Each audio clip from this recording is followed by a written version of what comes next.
We're recording, so whenever you want to start. Oh. Hey everybody, welcome to episode number 69 of the Fresh Mondays podcast. We have Diana and Marley hosting. We're so happy to have you back. Welcome back. Usually we start the show with my weather update. So do you want to hear my weather update? Sure. So first off, this week, extremely hot. I'm burning in this apartment. Like, I was never prepared for the summer. But shockingly enough, and pun intended, I experienced my first earthquake.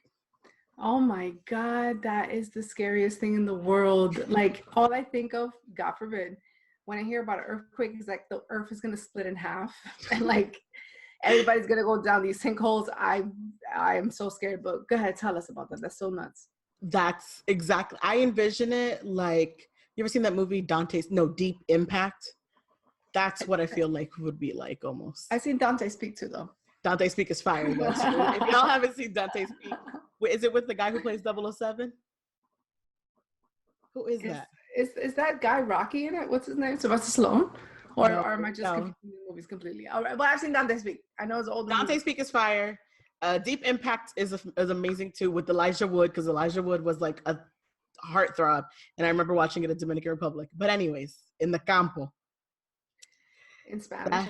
Spanish, that and Mulan. I only know Mulan in Spanish. Mm-hmm. Anyways, my first earthquake, it was around 2:30, 2:50 in the morning. I had just woken up maybe 30 minutes prior to go use the bathroom. I was still kind of awake, and it was hot, and I was moving around in my bed a lot, and it was like just moving and moving. And at one point, I felt the bed kind of like rock a little bit, and I was like, I stopped moving. Like literally, my whole I was like, am I moving?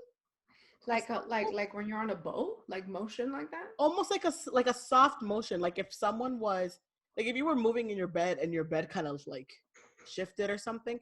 It was something like that. It was just so surreal. Like you're just like, I was like, am I dizzy? Am I sick? Do I have a headache? Did I move? Like, you know, when you get up too fast? Yeah. It was like that. I've heard that from people in Cali, that it feels like your equilibrium is off. Yeah, you feel completely off. And for me, it was like, oh, am I good? And it was the longest 10 seconds of life. Wow. And for me, it was probably lasted between 5 to 10 seconds, somewhere along those lines.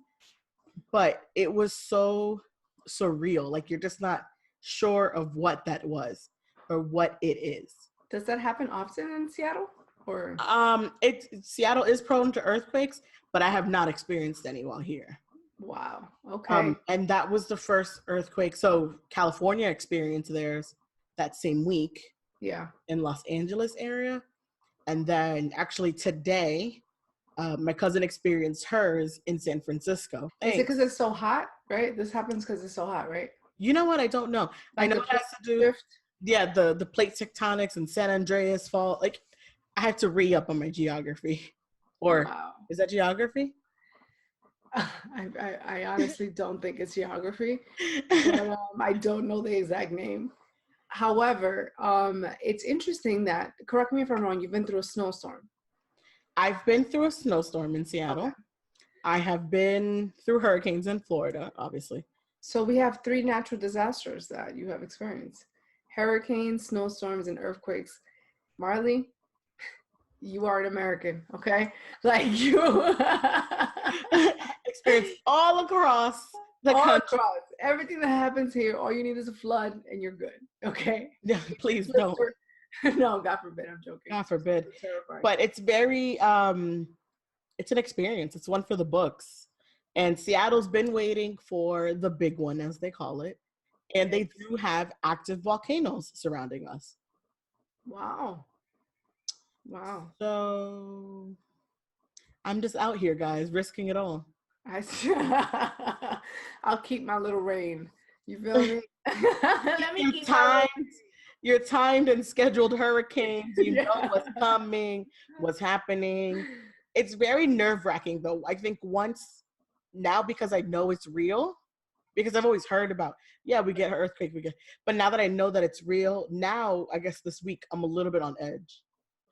I hear you. I think it's definitely a shocking experience, and thank God nothing too bad happened. And prayers to people who have experienced things. Yes. I've heard that not hurricanes. I'm sorry. I'm so used to saying that.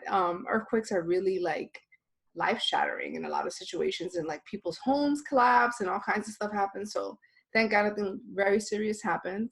And don't worry, you guys probably got your hurricane for the year. Your earthquake for the year, just like your cousin said in San Francisco. Yeah, hopefully that's the last one, and things happen in threes, and that was all three. So fingers crossed, and shout outs to y'all experience that hurricane season. You got to wait till through November 1st. Yeah, it's hurricane season year round. It's like a month off. The month of January, you know what I mean? Like it's like that's all you get is half of it. So yeah, shout out to Mother Nature, and we got to take care of her. That's real shits. Yeah, that recycling stuff that we don't listen to. But now, as far as everyone who listened to the last episode, number 68, we really want to say thank you. We had Ariel Loren, 100K Incubator. I know everybody checked out the website. We got a lot of love on this one. A lot of women contacted us and said, hey, you know what? This was a really good episode. I really enjoyed it. I got a lot of good information. Some guys that I know that are really into business, they're like, yo, that was a dope episode. So thank you. Yeah, shout outs to her. It really got me, my brain kind of moving, like, girl, come up with something. Put together something. I know my brain has a whole bunch of different ideas because I do want to experience her app and that network. And I always talked about networking, connecting with others to make things happen. I really want to experience. So hopefully my brain starts cooking and we make some shits happen out there. That's awesome. And for those of you who haven't checked it out, just go right ahead and go to our subscribe first and foremost to everything that we're on. Go to any one of our social media pages. The links are all there. You guys can always catch up and always get a notification when a brand new episode drops if you subscribe to our YouTube page or subscribe to us on the Apple iTunes page as well. Yes. And this episode, in honor of the number episode that it is, 69, baby. I would say let's play some R. Kelly, but that's a no-go. So I hear people have boycotted him. Yes. It's not appropriate at the time in the news. So we're gonna pass over that one and throw on some sexy music. If it's Barry White, are we too old for that one? Wow, Barry White. Okay, I don't necessarily get sexy to Barry, but his voice, I get it. It's iconic. I get it. That's the only thing I can think of associating with sexy. That's not Mr. Robert Kelly. So okay. What's another sexy? What do you put on? It depends. I'm like one of those people that I like to listen to like R&B that's like kind of hip hop-ish. Oh, okay. Like really cool. I like the upbeat mix. I also, if I really want to get mellowed and chilled out, Indie Ari and like Lauryn Hill and Erica. I'm one of those like old soul type of chicks that likes to like cook and like listen to that and all that. So it's like, if I want to vibe out. I like that vibe. See, I just thought those people because that's all that can come to my head at the moment. Yeah. But I like that's sort of along the lines. And then new R&B also. And you mix it up and it's like sexy chill, Yeah. So in honor of episode 69, we are going to have a sex therapist. Her name is Jen. The sex therapist. That's her name, people. And we're going to talk to her about everything sex. Everything sexy. Ooh, TLC. Let's talk about sex. That's another theme to go in here. So shout outs to Jen, the therapist. And this is a great conversation. Enjoy. We're going to welcome our special guest for episode number 69. Ha ha ha. We have Jen, the sex therapist. Hi, everybody. My name is Jennifer Smith, and I am a sex therapist, marriage and family therapist, and mental health therapist. So basically, I can treat anything you got. That sounds already, see, I'm already taking these as sexual innuendos of like, take care of anything. Like, I'm on a dirty mind kind of vibe this week right now. It all goes together, believe it or not. It does. Like, people are like, well, how does mental health deal with sex therapy? And I'm like, well, if you're not feeling mentally strong, you're not feeling sexually confident. And then people are like, well, how does the family therapy relate to sex therapy? And I'm like, well, a lot of the times things that happen with your family as a child influences what kind of sexual relationship you have as an adult. And sometimes I get parents on the other side that don't feel comfortable giving the sex education talk to their kids, so they come to see a sex therapist first or a sex health educator to talk about what kind of things they should be including in the sex education talk with their children. So it all relates together in some way. Wow, that's really amazing to hear, and it makes sense. You know, it's one of those things that until you hear someone say it, you don't realize, you know what, that's true. And like, that is something that you should take in consideration. Let a professional have this awkward conversation that parents really don't want to have. So yeah. Do you have the conversations for the parents, or do you teach the parents how to have those conversations to their children? Yeah, a lot of parents come and they're like, please come talk to my child about sex. And I'm like, okay, let's back up. Let's think about how awkward that would be for the kid, for you to bring them to a stranger's office to then talk to them about sex. But yet you don't want them to go out and talk to other kids about sex. You know what I mean? To get information. I'm like, it doesn't work that way. So I bring the parents in first to have a talk with them about what kind of conversation they would like to be having with their child, and then breaking down to make it less awkward for them. I feel like most people feel awkward giving the sex education talk because, one, they may have not ever had it. Two, they don't really know what's age appropriate. So once we kind of talk about those portions, people start to warm up of what is, you know, the most important parts to tell their kids. And so I really want parents and the kids to feel comfortable with that conversation, because it's not just one conversation. It's going to be a conversation that's going to be like changing as they get older. At least I hope that that's a continuous conversation. Right. But I mean, what's really age appropriate nowadays in 2019 with this craziness of access to information and porn, basically? Because that's what I've heard. A lot of younger people learn about sex through porn. So It's like, you know, how do you really gauge what is the proper time to have certain conversations now? Well, just age appropriate, like for me, is like just even people that have babies, I mean like toddlers that are doing potty training, just telling your child what's the proper name for their genitals, calling it a penis and a vagina. It's just, that's age appropriate, that they need to know. They don't really need to know much more than that at that age, but they at least need to know how to identify their genitals. I mean, we are at a time where there is a lot of child abuse and molestation. And so kids need to be able to identify or tell an adult what if somebody else is touching those parts. And most of the time, moms and dads want to call it different names, which doesn't always help when a kid is trying to report something that's happening to them. But age appropriate is like where you see, well, if the kid comes and brings a question to you about something, then you address it in a way that's age appropriate. I don't think like if your kid brings a conversation to you about threesomes and they're 13, you go into a full detail, which has happened. So let me just say that. But you may not go into the full detail of why people have threesomes, but you explain what it is and that it's a consensual act between three adults. That would be age appropriate versus saying, well, people do this because they want, you know, like you don't go into the real details about it. But it's also good if the child's bringing it to you, you assess how much they already know about it before you respond. Wow, you blew my mind with 13-year-olds having threesomes. Like that was, I'm not trying to act naive, but like that's. Yeah. But again, it goes back to what have they already been exposed to in the home? Right. What have they been exposed to at home? Are they already watching porn? Because if they're already watching that kind of porn, then that's what they're going to assume is sexually appropriate.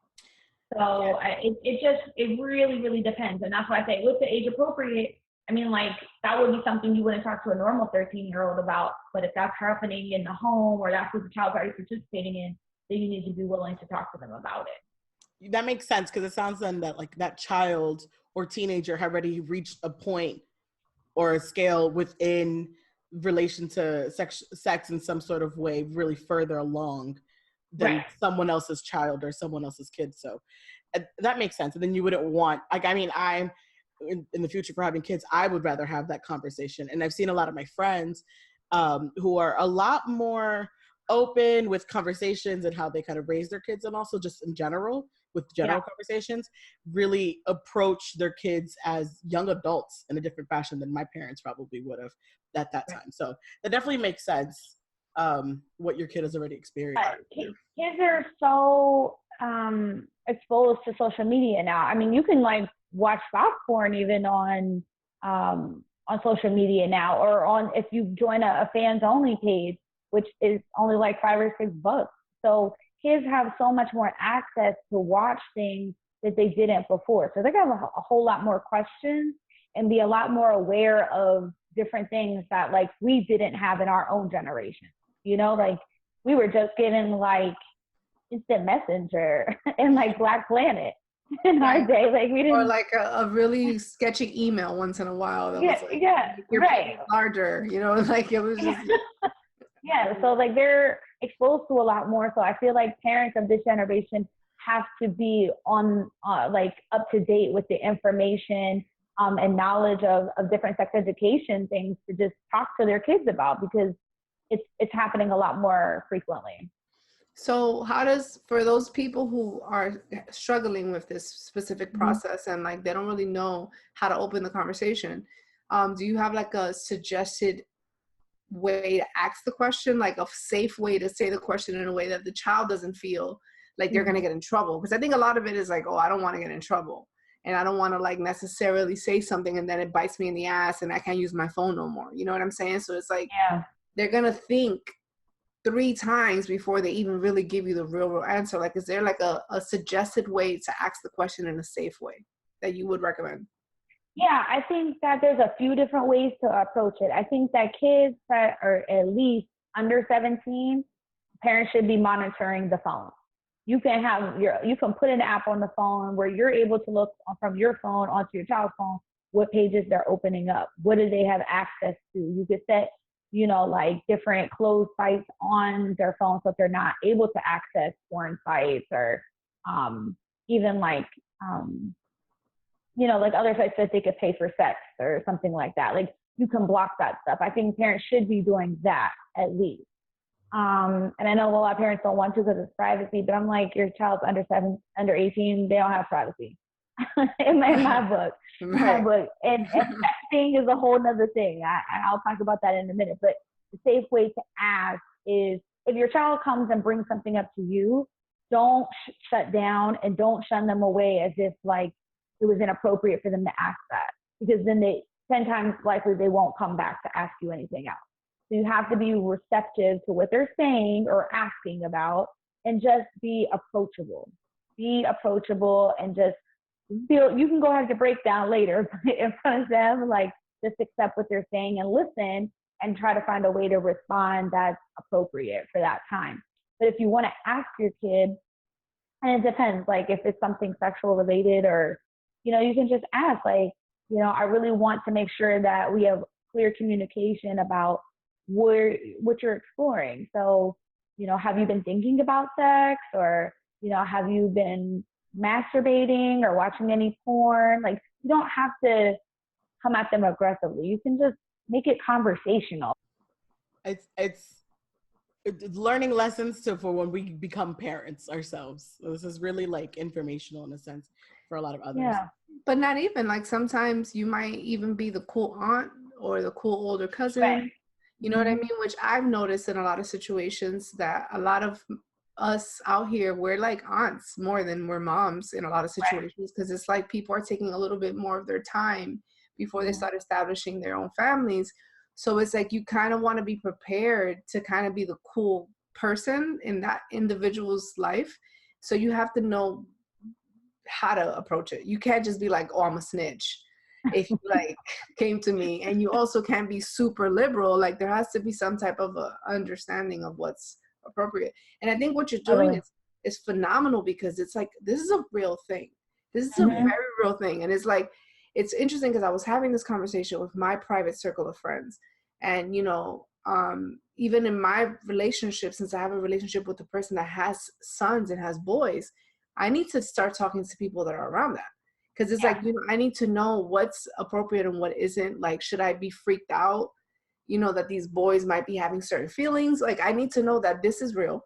You know what I'm saying? And like, to be prepared for what's really going to happen. So I think it's about time that there's an option for people to speak to a professional and say, hey, what should I say? I've just realized my kid is doing a lot more than I thought they were.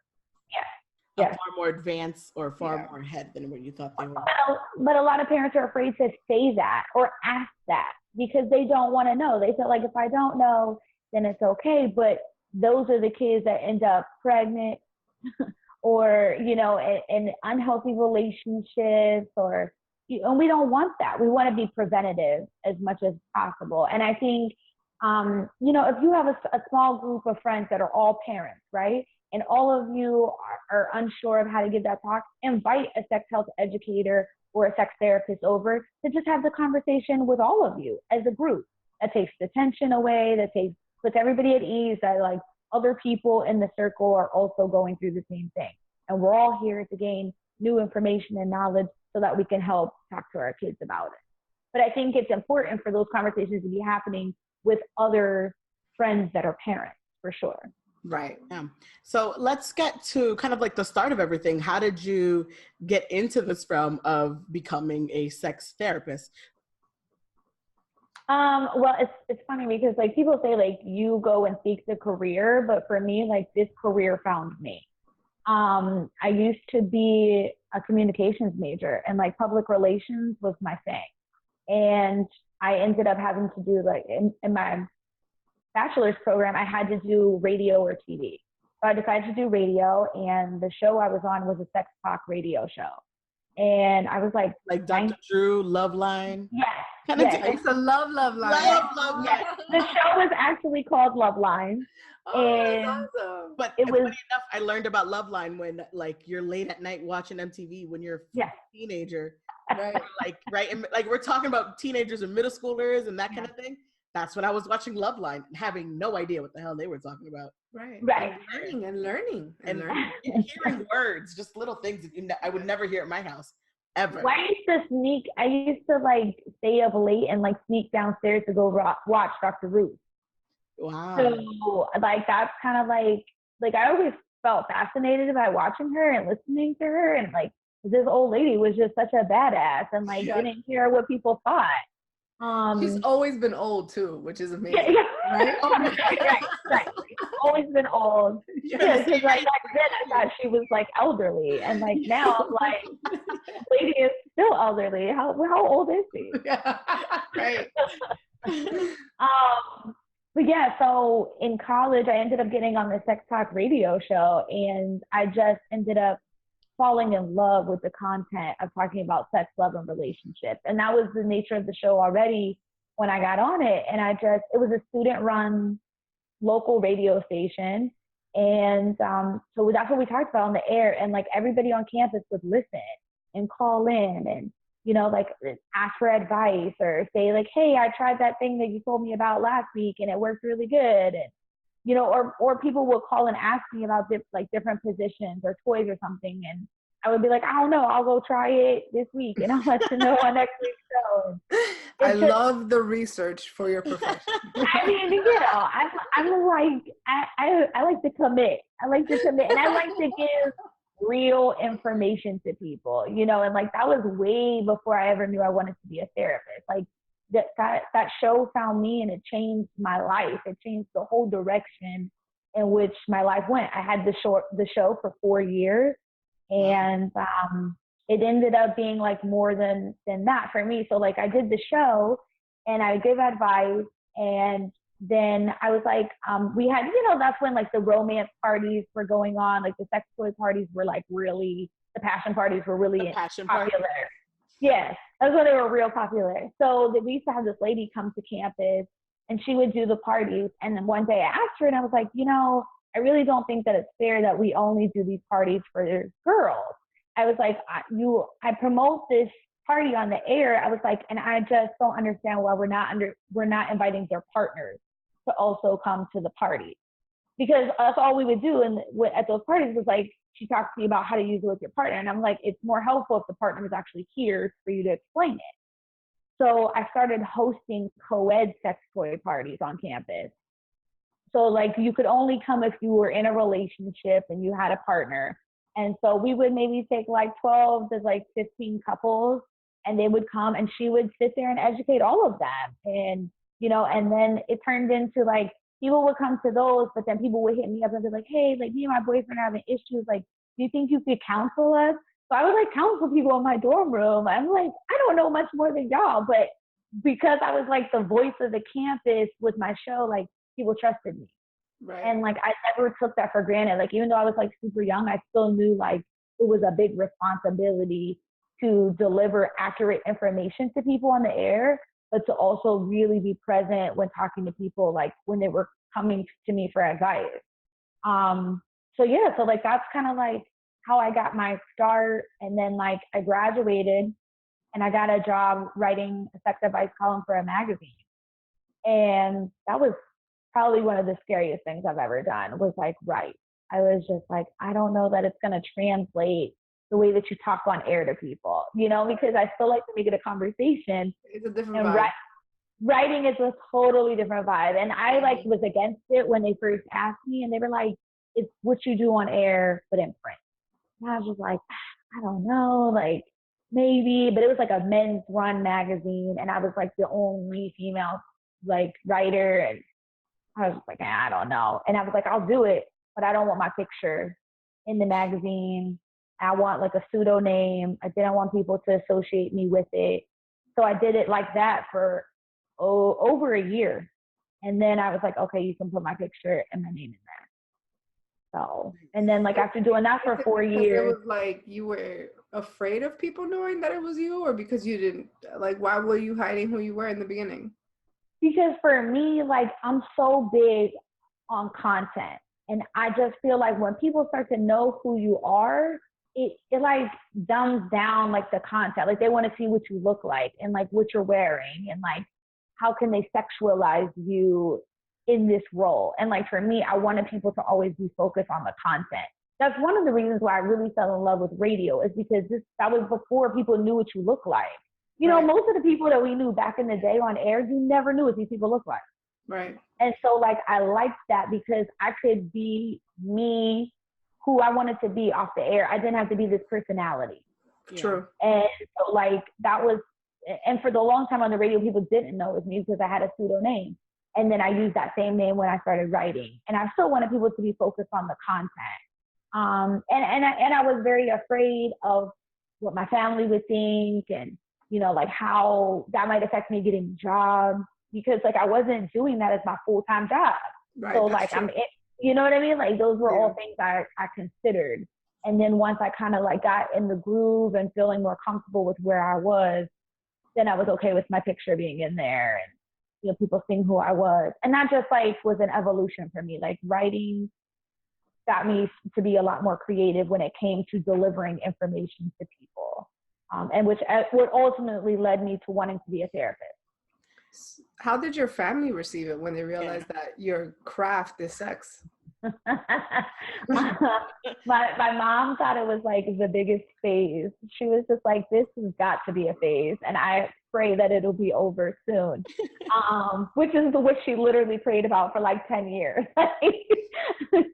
Wait, what's your background, your ethnicity? Like, what's your background? Because I'm Black. Okay, because I know my Dominican mom will be praying all day. My grandma, you can't tell my grandma because she might pass out dead or something. Like, you know, when you start just like, oh, we're gonna have to keep this real low. Yeah. That's what you do. You do marketing. Right. Real right. That's why I ask, because some cultures be like, no, nobody knows. Right. Yeah, it's a big deal. We keep it. And it's crazy because like my family is like very outgoing and like they talk about sex all the time, but my mom is probably the most conservative person in our family. So like she was like, I didn't raise you. She raised me to be very informed and knowledgeable about sex. Like I contribute a lot of my sex education to her. So she made sure I had books And like I went to workshops and seminars to learn about it that was age appropriate. But when it came to like now that being empowered in me as an adult, I want to go help her too. Like that was not my plan. It is. She just thought it was a big phase. And then surprisingly, everybody else in my family was like very supportive and thought it was great and thought like that people should be talking about it and like, why not you? So for her, her and my brother probably had the hardest time. Like I feel like if I had a sister, she would have been like thrilled that I had access to all this stuff. My brother looks at it as like a con. He's like, oh, like, here she is again, walking around with a bag of condoms. Like, he's like embarrassed by me. But that makes sense. I kind of get it. You know, you're his sister. Like, you know how brothers are. I know, but I'm like, listen, like, you always gonna come, like, any girl you ever meet, like, you are gonna come with your A game because I'm gonna tell you about the best place to take her out on a date. You don't thank me, okay? Right, exactly. I have like an endless supply of lubricant and condoms. Like, that is every boy's dream. Like, right. I mean, the only thing that we all have in common is sex. Right. Period. That's the only thing that we all have in common. We all have little body parts that tingle in certain moments when certain people trigger certain things. And that's the one thing that as a human race, we all have in common. So I feel like this is a subject that's not going to go anywhere. And it's like, it just is what it is. It's so awesome to just learn how to do better. Like what I think is the best thing about sex therapists is that obviously I'm speaking from a certain pool, which is a pool of people in a relationship. So it's like you want to learn how to make the best out of what you have because you want to be the best at it. You feel me? It's just like, it's like having a job. Like you want to learn how to perfect the skill. You know what I mean? So I think it's pretty cool that there's people out there that give people that guidance. And I know you do workshops and all those things. So I think it's extremely interesting to even know that this is something that people can go do. And I think it'll be really cool if you kind of explain to us some of your workshops and what they entail and what it is and all that other good stuff. Yeah. Like for me, I always try to normalize sex. Like people, it's funny because like when I try to collaborate with other people, they're like, oh, but I don't want to put sex on the flyer. And I was like, well, why do you want me? Because like, that's what I'm trying to normalize. Like that's my mission, is to normalize sex, because we all got here because somebody had sex. You want to have a baby, you got to have sex to do that. Like it also is part of your physical and mental health to have sex.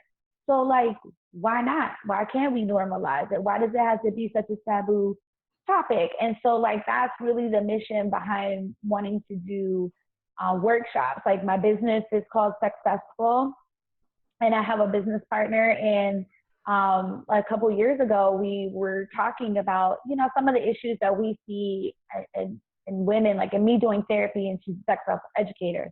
And women were just talking about how they hate giving oral sex to their partner. They don't like it. They're forcibly doing it. Or they're doing, you know, they're not doing a good job at it because it's just so distasteful for them. And so we were like, well, let's create a workshop that actually encourages and empower women to do it, but also find ways and give them techniques to make it pleasurable for them.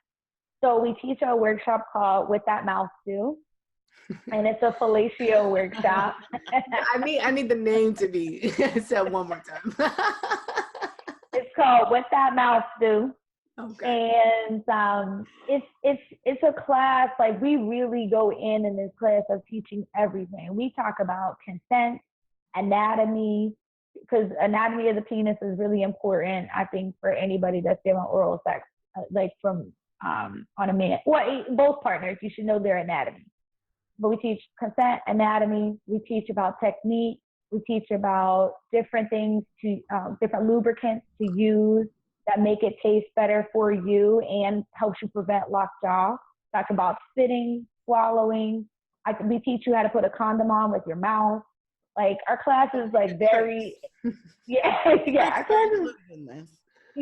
class is very inclusive. Like our class always ranges from people that are virgins to people that have worked in porn. So like our class always has a big diversity, and it's all ages. Like we've had people as young as 20 to 65. So our class is very inclusive, but and in the class we talk a lot about the shaming that comes amongst women, because we were finding that different groups of girlfriends either weren't having the conversation of like, you know, like empowering each other sexually, you know, like, yeah, like, well, when's the last time you and your man had sex? Or like, have you been trying anything new? Or, hey, we tried this. Like, have you tried it? Like, those conversations weren't even happening. Or on the flip side, they were happening, but girlfriends were shaming each other from doing things. And then that's why women stopped wanting to perform oral sex, because their girlfriends told them it was nasty, or like they shouldn't be doing it. And it's like, why? Why are we doing this? What is the number one common mistake that women do when performing oral sex? I would say not even a mistake. It's just that they don't want to do it because they feel like there's no pleasure in it for them. They feel like it's very one-sided sexual act. And like, that's exactly what we teach in the class, is teaching the women about really how much pleasure they should be having, because they're in complete control. They're in complete control in that sexual act. And so we empower them to feel the control, you know, like literally knowing that you have him by the balls, literally. And like, you hold all the control. You control how he climaxes, how intense it might be, how soon it might be. Like, you control everything. And so we really want to empower them to know that this is something that is pleasurable for you if you like to have control. So do you have like props where the girls can like learn this, or you have like a slideshow? Like, how exactly? No. We definitely don't use a slideshow. They actually practice on cucumbers. And we use cucumbers because, one, they come in different sizes. So we bring all different sizes because we know that some people's partners might be bigger and smaller. But we also want you to see that if there's teeth marks on your cucumber, that means that you're not opening your mouth wide enough, and that you might have actually injured your partner. Because like, we want people to know, like, you can injure your partner, and like, what was a good blowjob you gave to somebody else may not be good for your new partner. It's gonna have to change. And that's one of the things I find most about women, is they're not willing to change it up or actually learn new things that their new partner is telling them. They just want to stick to what they already know and what was working in their past relationship. I think sometimes women, we get lazy. Like, we're like, yeah. I think sometimes we put in, like, you put in so much effort sometimes in certain things to like please your man, and maybe he does for you at the same time. But I guess sometimes we really do, I think equally, we can all agree, we sometimes lazy it out. Like, let's get it going and moving. So that is interesting to be a reminder that you have to also be of pleasure to your significant other. Like, it's both ways. Like, right? Like, like in a relationship in general, working things out is both ways. So you have to satisfy each other in both ways. So I find that very intriguing. I want to talk about, you mentioned consent, and I find that majorly important nowadays, especially if you're a single person who's kind of out in the dating scene, those kind of things, and even teens, because we were talking about teens before. Mm-hmm. Is that a major topic you noticed recently, like in given times, and things have kind of changed a little bit, of what some consider, unspoken consent, right? Like, is that the appropriate word? I can't even think of it. Yeah, I think so. It's funny because when we bring up consent in the fellatio class, women are like, why do I have to ask him for consent?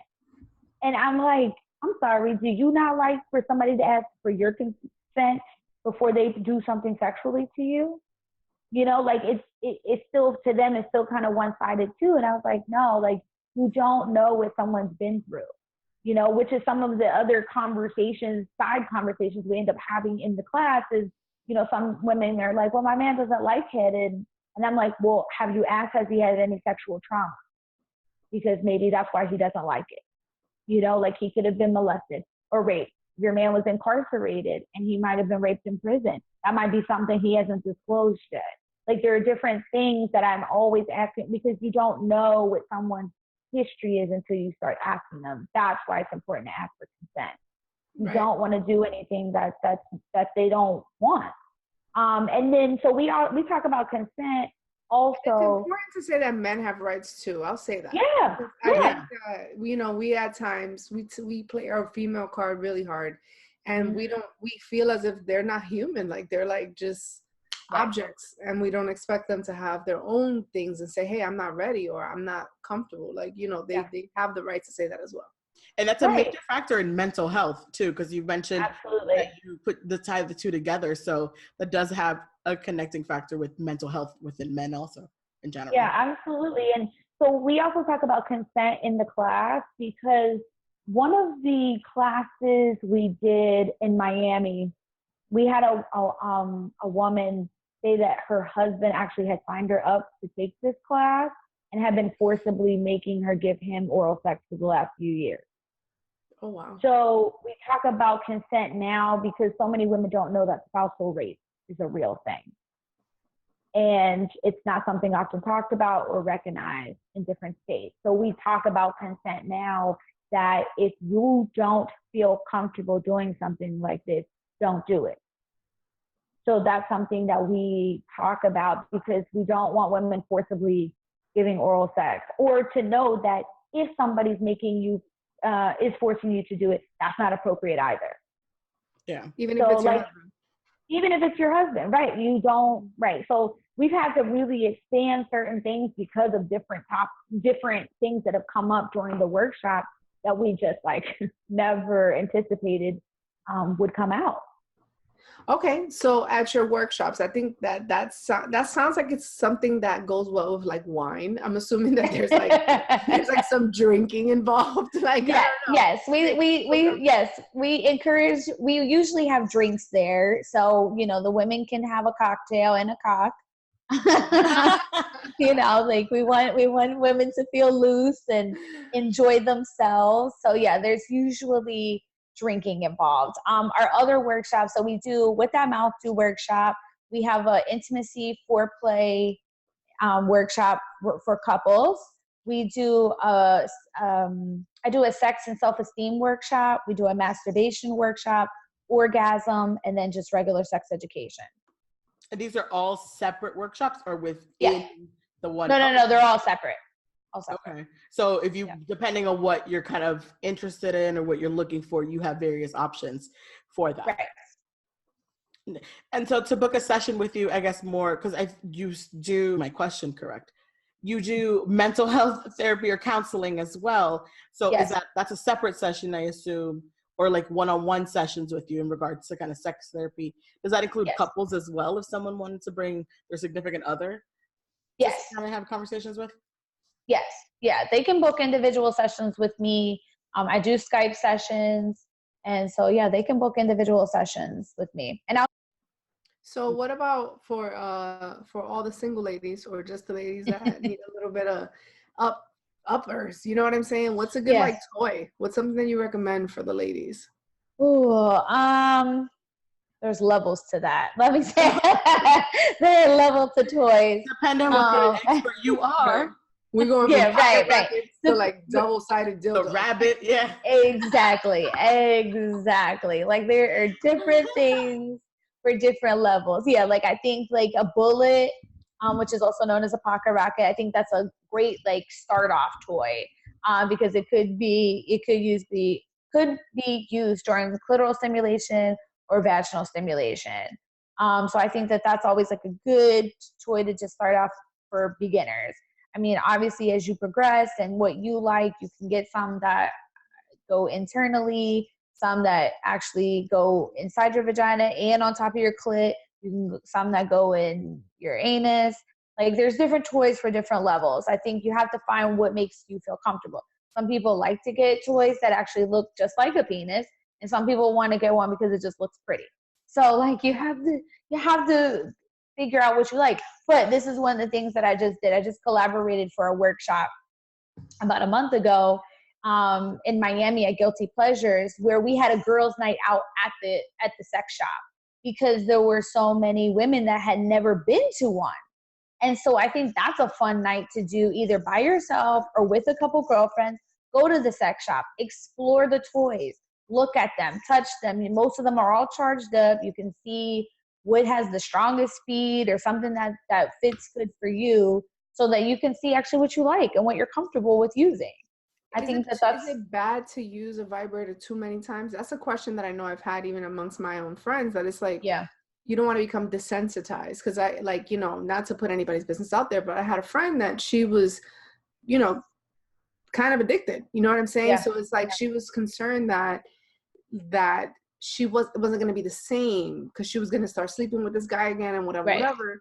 So she thought that it was like, you know, that's the only thing that can work for her now, because now she just has this extremely powerful mechanism that's providing her pleasure. Like, is there too much? You know what I'm saying? As a woman.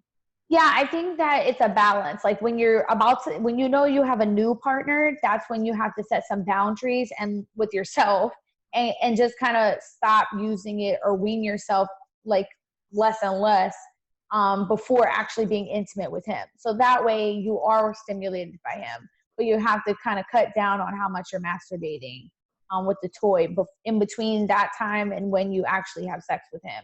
I think that like it's a balance for sure, because like, yeah, like these vibrators are like God-given gifts. Like they do amazing things that just men just can't do. Like it's just amazing. So like I mean, like some people take better care of their vibrators than they do like they pets. Like they like wash them off and sleep with them and put them in a little case. Like yeah, like so hygiene is you want to find a balance. What'd you say? No, when you were talking about like washing off and cleaning, hygiene is a big thing. I think some people forget. You actually do need to take care of your tools that you use just as much as you need to take care of yourself in any other way, shape, or form. I think that's like always like I was watching one video where it was mentioned, maybe it was like Amber Rose or somebody like that, where she talks about like, no, don't touch mine. She was showing off, but she's like, you don't know if it's been cleaned yet. Like, you don't know if my dildo's been like washed off and sanitized. Like picking lint off of it. Like, don't touch my shit. I'll get you something else. Like, it was interesting. So do you share that also? Do you remind people about hygiene, about self-hygiene, as well as hygiene in the tools, whatever that you use as well? Yes, I talk about that in all of the workshops that we do, because like even having sex or especially oral sex with people, we're very big on hygiene and talking about like showering beforehand and after, making sure that some people are washing their hands even, because it's just like there's so many germs. You know, we talk about cleaning your toys and talking about different products that you can use to clean them. I mean, you can use just regular soap and water, but depending on different toys are made of different materials, soap and water might not do it. You can use different cleansers that they have, which you can buy at the sex shop or you can buy online. So there's different things that you can use to make sure you clean them. And they have even special cases now that you can put them in that also protect them from contracting like germs or, you know, like other things that might be around in your home. So we're very big on that. And even hygiene, we talk about, because one of the big things that we talk about in the fellatio class, and even with guys, the spitting on the genitals. I know that's what is cool in porn, but the amount of germs it holds and can, like, for women, is bad for us because it throws off our pH balance, can create a yeast infection if somebody's saliva is dirty, right? And saliva is dirty. So that's why we always advocate to use lubricant during oral sex and during intercourse, because it's safer, it's cleaner, and it makes everything feel just as good as spit. It's probably better. Do you recommend for a woman, like in your sex class, for the woman to involve the testicles when she gives head, or is that something that she should also ask consent if she decides? Okay. Yeah, we ask them to have consent. Yeah, right. No, we ask them to ask for consent too, because that might make someone feel uncomfortable too. Like they may have an issue with that, or it doesn't feel good to them, or they don't like it. So like, definitely we ask them to like have that conversation first before going there. And for some men, they might feel like you're reaching a little bit further. Right, exactly. Else, and they're so like sensitive about that. Right. Like men who aren't really confident within themselves, I would say, in a sense. Yeah. Can I go back to lube for a minute? Because actually, I forgot some samples. So in the class, we actually use Wicked lubricant, which is it's a vegan-based lubricant, and you can find them online. You can go to wicked.com on Instagram or on their website or like on Amazon. And it's vegan-based, so it's very safe because a lot of women were telling us like, oh, I don't use lubricant because it has too much sugar in it, which also create a yeast infection or throw off our pH balance. So because this is vegan-based and it's water-based, it doesn't do that for us. We can use it during oral sex and vaginally, and it's not going to do that for us. So we always recommend this. It comes in like 12 different flavors. They're really good. Sometimes you can mix 2 together and get a whole different flavor. So like, I love it. It makes it really good. And they come in these cute little black packs, so you can just stick them in your purse, and like he would not even know that you're going to use it. Very discreet. Yeah, it's a very discreet. And then like we also use 1 condoms and lubricant. So like these are their different lubricant samples that I usually give out, and these feel just like natural wetness, but actually go a little longer. Like you could keep going multiple rounds on this kind of lubricant. And then we use 1 condoms in the class because these come in 12 different sizes. The brand is 1?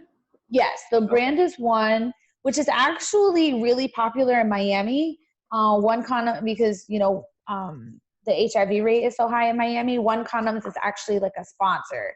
So you can find 1 condoms free all through Miami. At like a lot of different stores, they have them free on the counter.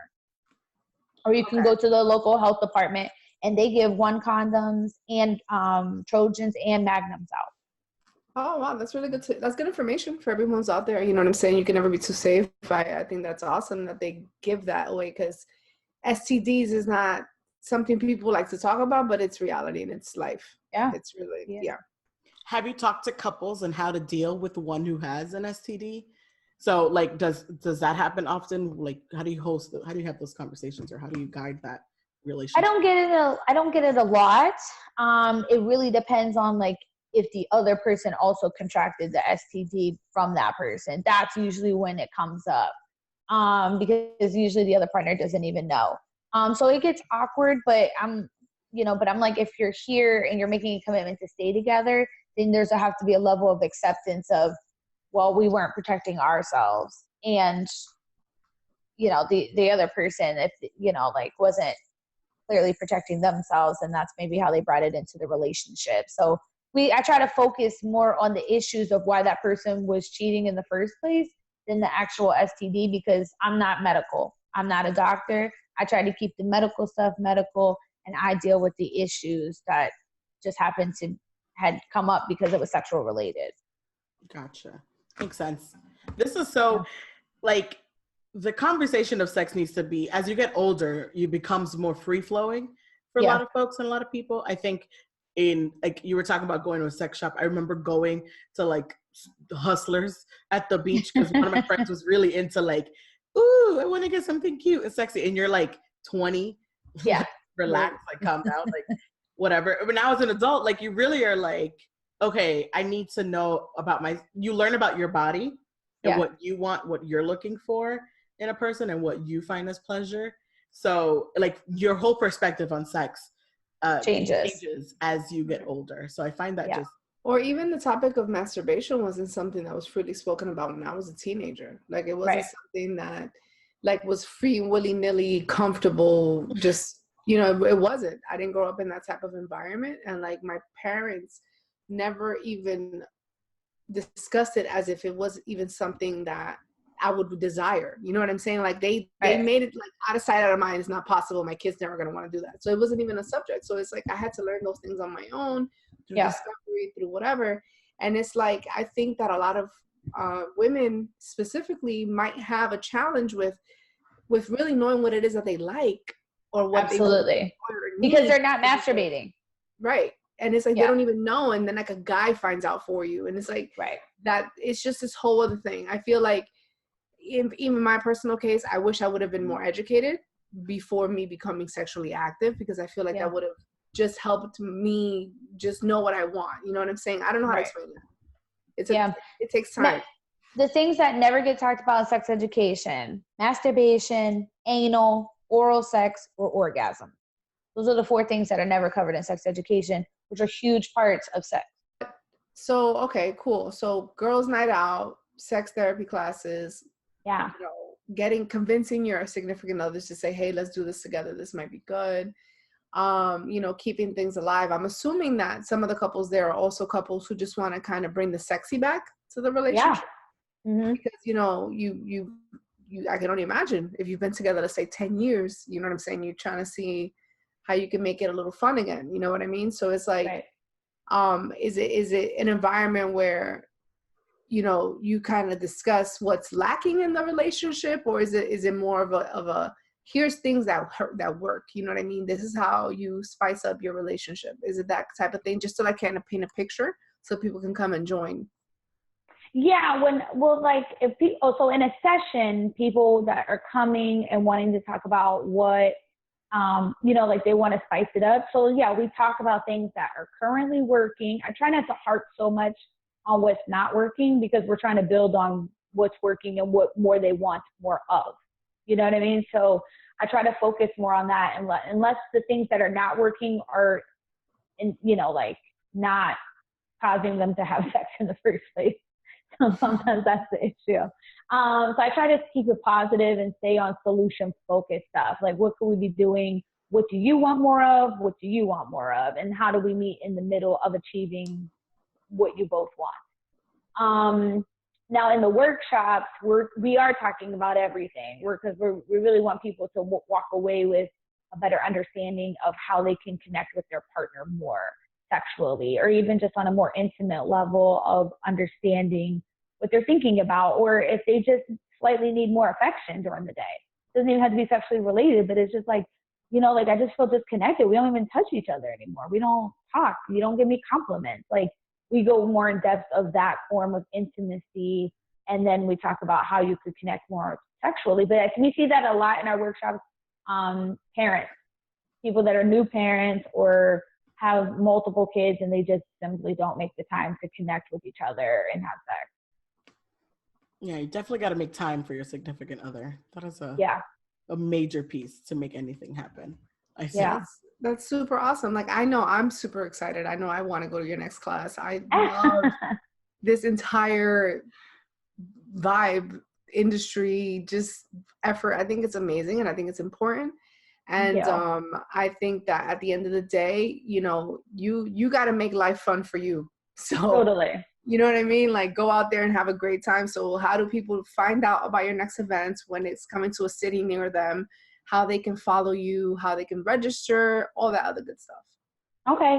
So you can find me on social media at Sex Therapist Jen, just Sex Therapist Jen, on Instagram, Twitter, and on Facebook. You can just find me under Jennifer Smith. And you can, on all of those, you can find out where my next workshops will be. But in September, I'll be performing. I don't want to say performing. I'll be teaching at Exotica. Performing sounds a whole nother. Yeah, Exotica is a whole different vibe. And for those who don't know what Exotica is, it's one of the biggest porn conventions in the country. Oh. And so it will be in Miami the weekend of September 7th. And I'll be teaching What That Mouth Do class there on Friday night, which is ladies' night. So all the ladies get in for free. So you can come take the class there for free. But the room is like, the last class we taught at Exotica had 250 people. So if that's too many people for you to be in there, you know, with, you can come. We're going to have a private workshop that weekend at Guilty Pleasures. So if you want to find out more information about the private workshop or about Exotica, you can hit me up at Sex Therapist Jen on Instagram. We'll be in New Jersey in November teaching Exotica up there as well, at What That Mouth Do. But we'll be doing other workshops back and forth. I just recently moved to Washington, D.C. from Miami. So I'll be back and forth between D.C. and Miami. But we're always down to travel. So if you have a venue and some people that you'd like to have this workshop for, hit us up and we'll make it happen. That's awesome. Thank you so much for joining us. This is very, like, knowing this is a profession that people can really, like, just participate in, or like you can find someone to talk to casually, like talking to you was just like lackadaisical, like you're just having the conversation. So I'm sure you're a great person to visit. Oh, thank you. Help. Thank you. But that's where I want it to be, though. I want people to not feel like it's something that's so far-fetched. It's just conversation. That's it. Yeah, and talking to like Dr. Roof, like some old, a little bit much. Yeah. So someone that looks like you and kind of, has that same vibe. You get it. Thank you so much for joining us. Oh, thank you so much for having me. Absolutely. I think that it was extremely interesting. I'm sure that in the future we'll cross paths again, and maybe you'll be a returning guest with some new information for our listeners for one of your other workshops. I think that it's really awesome to meet a confident woman that's like not shy, and talk about these subjects that a lot of women are really shy about. So I really appreciate it. And I think it's awesome. And I know that not only women go to your class, I'm sure gay guys go there too. Yes, they do. We kind of feel so united with the gay population as well, because gay guys are awesome. You know what I'm saying? So it's like, it's just it's like a sisterhood type of feeling. It's pretty cool. Totally. Yeah. Whenever we occasionally have like one or two come to our workshop, and we're like more than happy that they're there. And I feel like a badge of honor. I'm like, listen, it's the gay guys that come in to learn how to suck dick in my class. Like, that's a badge of honor. You doing something right, girl. That's right. I mean, we really doing the work out here. Thank you. Awesome. Again. Thank you so much for having me. I'm sure we'll have some questions, so we might have to reel you back in to answer from our listeners. So be on the lookout for that. Totally. Well, thank you, ladies, so much. Have a good night. Awesome. And if any of your, viewers have any questions, they can email me at sextherapistjen@gmail.com, or they can send them to you and you can send them to me. Like, I'm always down to answer follow-up questions. Absolutely. Thank you, Jen. Have a good night. Thank you. You too. Bye. Bye. All right. That was an amazing conversation. I want to call her Dr. Jen, but I know she's not doctor. I know. It's definitely sex therapist Jen. We appreciate her being on the show. Something a little different and spicing it up for y'all on Fresh Mondays. Keeping it fresh. Absolutely. And also making a business about what is passion for you. You know what I mean? Like she said, the business found her. Sometimes things come to us and it's our calling and we don't even realize it. And you know what? You got to run with it. And look, she's doing it. Yeah. So that's super inspiring. And successful with it. So that's fantastic. Sexessful, as her shirt said. Yes, very cool. So that's really awesome. And now our favorite part of the show, called Recommendations of the Week. Recommendations of the week. Yes. And this week I shall start. Go ahead. We take turns starting. Yes, go ahead. Okay, so this week I have actually 2 recommendations. The reason I have 2 is because one is on topic, because it's on what we're discussing. And then the other one is because I feel like if you ever have an opportunity to use your platform to promote good, do it. Yeah. Okay, so my first recommendation, very quick. There's a book. It's called 101 Nights of Great Sex. Really cool book. It's an interactive book that you and your significant other can use. Me and my boyfriend use it. He purchased it for us. Oh. And it's really awesome. There's a section that only the man can read and a section that only the woman can read. All the pages are sealed. And when you finish something, you can unlock the next page and you get to go and see what's next and what's next. So it gives you instructions, and you're not supposed to tell the individual what it is that it's instructing you to do. You actually just perform it. And it's actually really fun, and it's a good time. And I think that it's been something that has been positive for my relationship. So I would like to recommend it for everybody else. Now that was on topic. Now this is off topic. However, it's a topic that's worth a conversation, worth us speaking about. I saw the Netflix show, like kind of like a docu-series / drama, really cool. When They See Us. I'm not sure if anyone who's seen it or hasn't seen it or is laid up on it or whatever the case may be. One of my really good friends from New York, Chris, was the one who actually recommended it to me because, as you guys know, I'm home a lot more than usual. So I'm looking for things to entertain me. And when I tell you that I had to take breaks in between episodes and I had to watch it and give myself a day and watch the next. It's not a binge show. I'm going to be very honest with you. This show is so heart-wrenching in some places just because you see the injustice that happens in the law system nowadays. Well, it wasn't nowadays, it was back in the 80s. However, things like this is relevant. It still does happen. And, you know, people being falsely accused for crimes that did not commit and not having the proper representation to even have a fair trial, and then being sucked into a system that's designed for you to fail and doesn't allow you to have the opportunity to be a functioning member of society. And then when you do finally get out of that system, you're basically shunned. Yeah. And when you started, you were innocent. I'm talking about, this was just, I cried. Yeah. It was just so much. It made me just look at life a little differently. Not that I wasn't aware, but it's just like, wow, man, like you can really lose your whole life just by saying the wrong thing and just being the person that they want to target. Like it's just so sad. And clearly it's a more relevant subject for Black males than any other individuals in our society currently, but it happens to Hispanic males. It happens to men of color, period. So it's a very real story. I recommend you guys to watch. And if you guys want to support change, you know, this is something that might motivate you to do so and to talk about those subjects that are uncomfortable and unhappy. And shout out to Kim Kardashian. I know people hate her and people talk a lot of shit about her, but I support Kim because Kim is doing something for the people who are not being represented.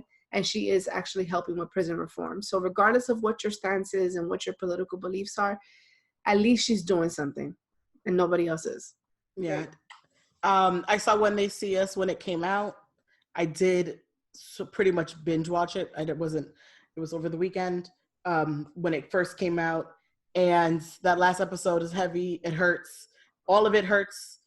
It all becomes very stressful, and I can just imagine the trauma that those guys live through just every day, kind of having to kind of work how their mental health in general is since that day. And it's great to see them being noticed and being reminder that this situation happens, that it doesn't disappear, and it can occur to anyone and everyone.